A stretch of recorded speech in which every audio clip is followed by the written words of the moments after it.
Elektrokonvulsif terapi merupakan suatu pengobatan untuk menimbulkan kejang grand mal secara artifisial yang dialirkan melalui elektrod yang dipasang pada satu atau dua tempel. Elektrokonvulsif terapi merupakan suatu teknik terapi dengan menggunakan gelombang listrik untuk membantu kesembuhan pasien dengan depresi. Selanjutnya, ada beberapa manfaat dari elektrokonvulsif terapi ini, yaitu yang pertama, menangani kecemasan yang dialami oleh pasien dengan skizofrenia. Kemudian kedua adalah mengembalikan fungsi mental, dan yang ketiga adalah meningkatkan ADLS atau Activity Daily Living Skills atau kemampuan melakukan aktivitas sehari-hari. Terapi ECT dapat dilakukan pada pasien skizofrenia, ereksi mayor, mania, gangguan postpartum, dan ECT remutan. Indikasi ECT tidak dapat dilakukan pada pasien yang mengalami tumor intrakranial dan kehamilan, osteoporosis dan inframiokardium, dan asma bronkial. Sebelum melakukan tindakan terapi ECT, maka ada beberapa persiapan yang perlu kita lakukan. Yang pertama adalah persiapan alat. Konfusulator set, tong spatel, kain kasa, cairan NaCl, spuit, obat, tensimeter dan stetoskop, swim singer, dan set konfusulator. Setelah kita mempersiapkan alat, maka kita juga melakukan persiapan kepada pasien, yaitu informed consent, pemeriksaan kontraindikasi. Kita puasakan pasien 4-6 jam sebelum melakukan terapi, melepaskan semua aksesoris seperti gigi palsu, menginjeksi diazepam 5 mg 1-2 jam sebelum terapi jika pasien mengalami ansietas. Kemudian jika pasien menggunakan obat antidepresan, antipsikotik atau sedaktif, maka kita hentikan 1 hari sebelum melakukan tindakan. Setelah kita mempersiapkan alat dan mempersiapkan pasien, selanjutnya kita melakukan tindakan.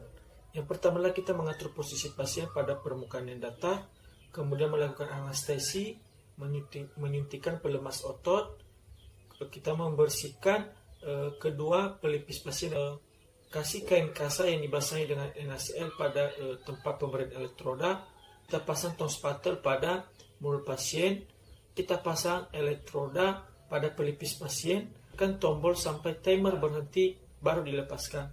Bila pasien henti nafas, maka segera kita memberikan bantuan nafas. Kemudian kita observasi kesadaran pasien. Sementara pasien dalam kondisi bius total, elektroda mengirimkan serangkaian arus listrik ringan ke otak.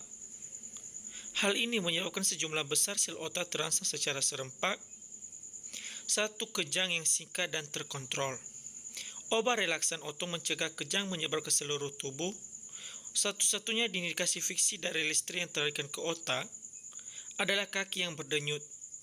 Tetapi ini berlangsung sekitar 1 menit dan kebanyakan pasien dapat kembali beraktivitas normal sekitar 1 jam setelah terapi.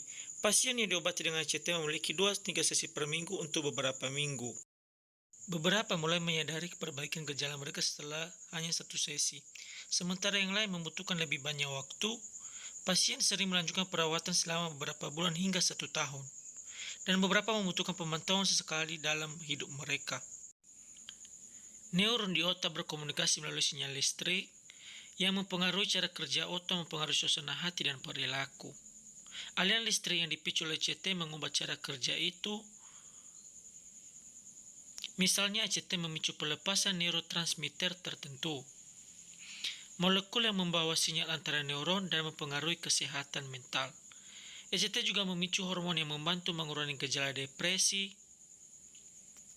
Menariknya, ECT bekerja lebih baik saat disertai dengan obat-obatan.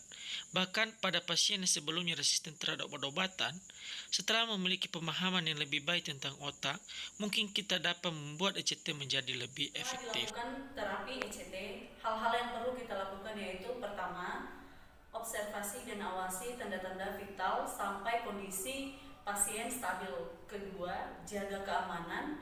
Ketiga, bila pasien sudah sadar, bantu orientasi pasien sesuai kebutuhan.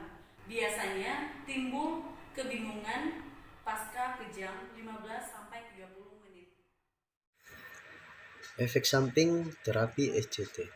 Efek samping dari terapi ECT secara fisik hampir mirip dengan efek samping dari anestesi umum. secara psikis yang paling sering muncul adalah kebingungan dan memory loss sekitar 75% kasus. Biasanya ECT akan menimbulkan amnesia retrograd terhadap peristiwa tepat sebelum masing-masing pengobatan dan antrograd gangguan kemampuan untuk mempertahankan informasi baru. Beberapa ahli juga menyebutkan bahwa ECT dapat merusak struktur otak